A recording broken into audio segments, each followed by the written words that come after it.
ఇవ్వండి అన్నా. ఇవ్వండి.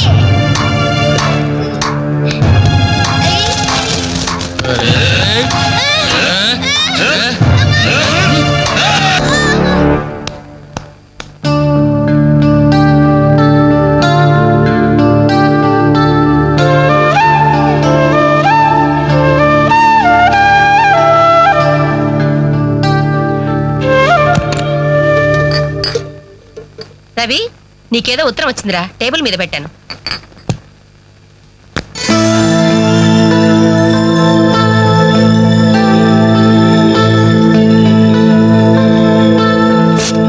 డియర్ రవి, ఇన్నాళ్ళు నీ స్నేహాన్ని అర్థం చేసుకున్నాను, కానీ అందులో ఆంతర్యం ఏమిటో ఇప్పుడే గ్రహించాను.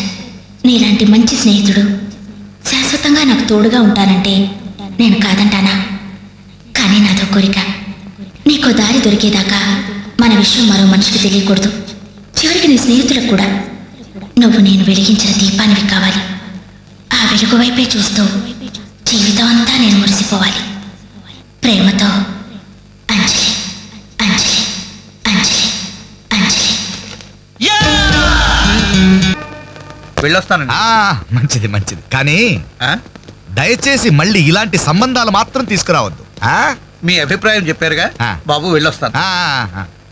ఏదో సంబంధం అంటున్నారు, ఎవరికి అంకల్? ఇంకెవరికి, మా అంజలికేనయ్యా. మీ అమ్మాయికి ఓ మంచి సంబంధం ఉంది, చూస్తారా అని వచ్చాడు. మీరేం చెప్పారు? వద్దన్నానయ్యా. ఎందుకు వద్దన్నానో అడగరే. ఎందుకు? అబ్బాయి అందంగానే ఉంటాడు, తరతరాలకి సరిపడే ఆస్తి, పైగా ఒకడే కొడుకు. మరి పని పంగు ఏమీ లేదు, తినడం తిరగడం. అలాంటోడికి మా అమ్మాయిని ఎలాగయ్యా ఇవ్వడం? పైగా తనేమో ఉద్యోగం చేస్తూ నెలకు 10,000 సంపాదిస్తుంది. ఇప్పుడు మీరే చెప్పండి, రేపెవరైనా నీ భర్త ఏం చేస్తాడమ్మా అని అడిగితే ఏం చెప్పాలి? వీలున్నప్పుడు భోజనం చేస్తాడు, ఖాళీ దొరికినప్పుడు కడుపు చేస్తాడని చెప్పుకోలేదుగా. చెప్పుకోలేదుగా. ఉద్యోగం పురుష లక్షణం. పని చేసి పెళ్ళాన్ని పోషించలేని వాడు అసలు మగాడే కాదు.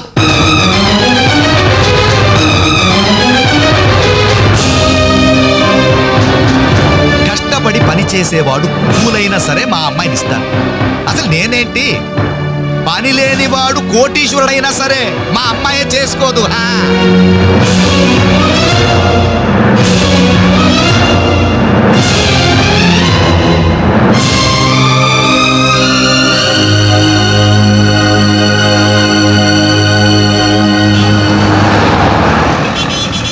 ఇక్కడ ప్యూన్ పోస్టులు తప్ప వేరే ఖాళీలేవు లేవయా, వెళ్ళు.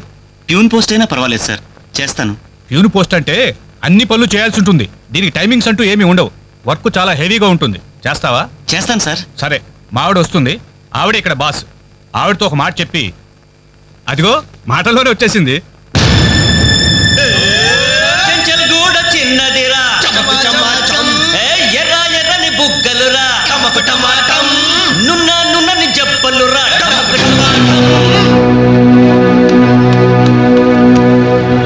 డిగ్రీ పూర్తి ఎన్నాళ్ళైంది?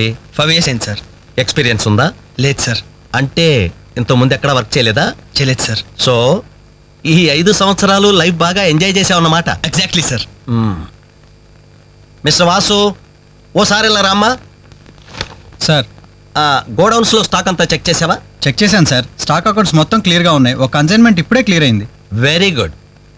అన్నట్టు మొన్న నువ్వు రాసింది 5th సెమిస్టర్ కదూ? Final semester sir. పాస్ అవుతావా? డిస్టింక్షన్ ఎక్స్పెక్ట్ చేస్తున్నాను sir. Wish you all the best. Thank you sir. వెళ్ళి పని చూసుకో. మిస్టర్ రవి సార్, అతను ఎవరో తెలుసా? కంప్యూటర్ ఇంజనీరింగ్ చేస్తున్నాడు. వాళ్ళ ఫాదర్ ఎయిర్పోర్ట్ లో మేనేజర్. ఆయన జీతం ఎంతో తెలుసా? నెలకు 30,000. ఈ రోజు అతను ఇక్కడ పనిచేయాల్సిన అవసరం లేదు, కానీ తన సంపాదనతో చదువుకోవాలని ఇక్కడ పార్ట్ టైం జాబ్ చేస్తున్నాడు. మరి నువ్వు ఒక మామూలు మెకానిక్ కొడుకున్నట్టున్నావు, పైగా 5 సంవత్సరాలు ఖాళీగా ఉన్నావు.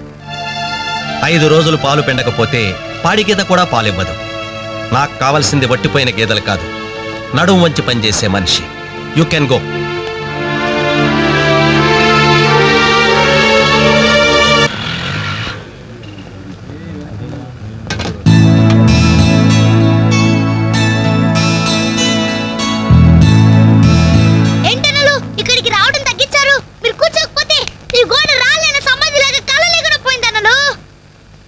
సరే సరే సరే, ఏం తింటారో చెప్పండి,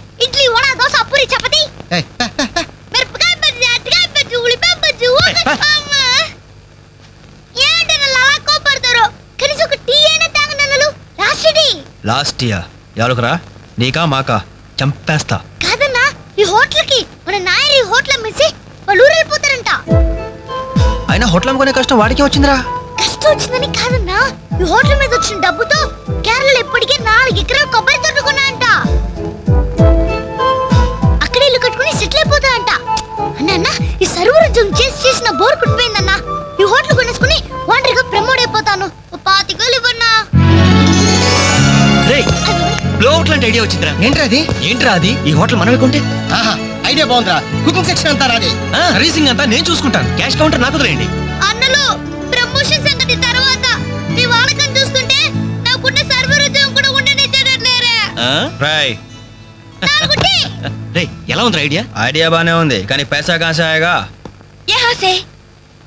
అవును, మీరు సిన్సియర్ గా కష్టపడతామంటే నేను ఎంకరేజ్ చేయలేనా ఏంటి? పైగా మీరు హోటల్ పెడితే మా ఇంట్లో గ్యాస్ ఖర్చు కూడా తగ్గినట్టే. మనకెందుకు ఈ చింత? ఆంధ్ర బ్యాంక్ ఉంది మన చింత. ఏంట్రా మన కోసం తనకి ఎందులో ట్రబుల్? ఇందులో ట్రబుల్ ఏముంది? నేనే ఫ్రీగా ఇస్తానా లేదే? ఫైనాన్స్ చేస్తా. నెలకి 100కి 3 రూపాయలు వడ్డీ.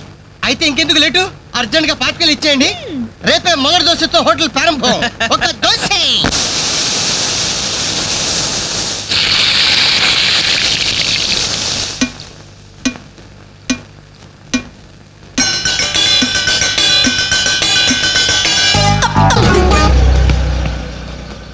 క్లాస్ పార్టీ వచ్చింది, టేబుల్ క్లీన్ చేయరా. ఓకే రండి సార్, కూర్చోండి. ఏం తింటారు సార్? కాజాలు బజ్జీ, బోనికపూర్ బొండా, ఉషా ఉత్తప్పం, ఉదితనారాయణ ఉప్మా. ఏం కావాలి సార్ మీకు? ఈ హోటల్ కావాలి. కస్టమర్స్ మీరు కూడా కామెడీ చేస్తే మా బిజినెస్ ఏమవుతుంది సార్? క్లోజ్ అవుతుంది సార్. ఇంతకీ ఈ హోటల్ లాయర్ గారు ఎక్కడ? ఆయన మాకు ఈ హోటల్ అమ్మేసి ఎప్పుడో కేరళకి వెళ్ళిపోయాడు సార్. అమ్మడానికి వాడేవాడు, కొనడానికి మీరెవరయ్యా? మర్యాదగా హోటల్ వదిలేసి బయటికి వెళ్ళండి. ఏంటండి, ఏం జరిగింది? ఈ హోటల్ పెట్టడానికి నాయర్ మా బ్యాంకులో అప్పు తీసుకున్నాడు. 6 నెలల నుంచి ఇన్స్టాల్మెంట్స్ కూడా కట్టలేదు. ఈ హోటల్ అమ్మేసి వెళ్ళిపోయాడని మాకు ఇన్ఫర్మేషన్ కూడా వచ్చింది. సార్ మీరు చెప్పేది నిజమా సార్? ఇంకా అనుమానం అయితే ఆ బోర్డు చూడండి, హైపోథికేటెడ్ టు ఆంధ్ర బ్యాంక్. సార్, ఆ నాయర్ గారు ప్లేట్లు, గ్లాసులు, స్పూన్లు, బకెట్లు, బిందులు, బెంచులు, కుర్చీలు, ఫెనాయిలు, ఆఖరికి కప్ మీద ఉన్న ఈగతో సార్ రేటు కట్టి మాకు అట్ట కట్టాడు సార్. పోతూ పోతూ ఆ బోర్డు ఫ్రీగా ఇచ్చాడు. గిఫ్ట్ ఏమో అనుకున్నాం. ఆ బోర్డే మా బోర్డు తిప్పేద్దని మీకు అల్లో కూడా ఊహించలేదేరా.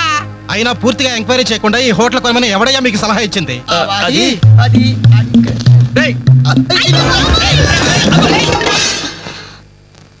సార్, జరిగింది ఏదో జరిగిపోయింది. ఆ లోన్ వీళ్ళ పేరు మీద ట్రాన్స్ఫర్ చేయించండి.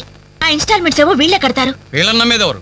రేపు వీళ్ళు ఈ హోటల్ ఇంకెవరికో అమ్మేసి వెళ్తే? చాచా, వీళ్ళు అలాంటి వాళ్ళు కాదు సార్. డిగ్రీ చదువుకున్నా డిగ్నిటీ చంపుకుని హోటల్ పెట్టారు. వీళ్ళని మీరే ఎంకరేజ్ చేయాలి. చాలేవమ్మా. వీళ్ళని ఎంకరేజ్ చేస్తే మా బ్యాంకునే కాదు ఈ దేశాన్ని దివాలా తీస్తారు. Constables, seize the hotel. Hello